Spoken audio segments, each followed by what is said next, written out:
ಚಿನ್ನಾಭರಣ ಪ್ರಿಯರಿಗೆ ಶಾಕ್ ಮೇಲೆ ಶಾಕ್ ತಗಲುತ್ತಾ ಇದೆ. ಚಿನ್ನದ ಬೆಲೆ ಗಗನಕ್ಕೇರ್ತಲೇ ಇದೆ. ಹಬ್ಬ ಹರಿದಿನವನ್ನ ಮದುವೆ ಮಾಡೋದು ಹೆಂಗೆ ಅಂಥೇಳಿ ಜನ ಚಿಂತೆ ಮಾಡುವಂಗೆ ಮಾಡಿದೆ. ಹೊಸ ವರ್ಷದ ಮೊದಲ ತಿಂಗಳಲ್ಲಿಯೇ ಚಿನ್ನದಲ್ಲಿ ಭಾರೀ ಏರಿಕೆಯಾಗಿದೆ. 22 ಕ್ಯಾರೆಟ್ನ 10 ಗ್ರಾಂ ಚಿನ್ನಕ್ಕೆ 77,300 ರೂಪಾಯಿ, 24 ಕ್ಯಾರೆಟ್ನ 10 ಗ್ರಾಂ ಚಿನ್ನಕ್ಕೆ 84,590 ರೂಪಾಯಿ, 1 ಲಕ್ಷ ರೂಪಾಯಿಯ ಸನಿಹದಲ್ಲಿ ಬೆಳ್ಳಿಯ ದರ. 1 ಕೆಜಿ ಬೆಳ್ಳಿಯ ದರ 99,500 ರೂಪಾಯಿ ಆಗಿದೆ. ಹಿಂಗೆ ಆದರೆ ಹೆಂಗೆ ಅಂಥೇಳಿ ಜನ ಚಿಂತಿಸಬೇಕಾಗಿದೆ.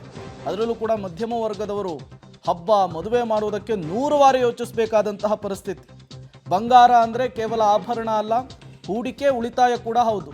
ಹಾಗಾಗಿ ಚಿನ್ನವನ್ನು ಖರೀದಿಸೋರಿಗೆ, ಬೆಳ್ಳಿಯನ್ನು ಖರೀದಿಸಬೇಕು ಅಂತ ಪ್ಲಾನ್ ಮಾಡಿಕೊಂಡವ್ರಿಗೆ ಬೆಲೆ ಏರಿಕೆಯ ಬರೆ ಬೀಳ್ತಾ ಇದೆ. 22 ಕ್ಯಾರೆಟ್ನ 10 ಗ್ರಾಂ ಚಿನ್ನಕ್ಕೆ 77,300 ರೂಪಾಯಿ ಆಗಿದ್ರೆ 24 ಕ್ಯಾರೆಟ್ನ 10 ಗ್ರಾಂ ಚಿನ್ನಕ್ಕೆ 84,590 ರೂಪಾಯಿ ಆಗಿದೆ.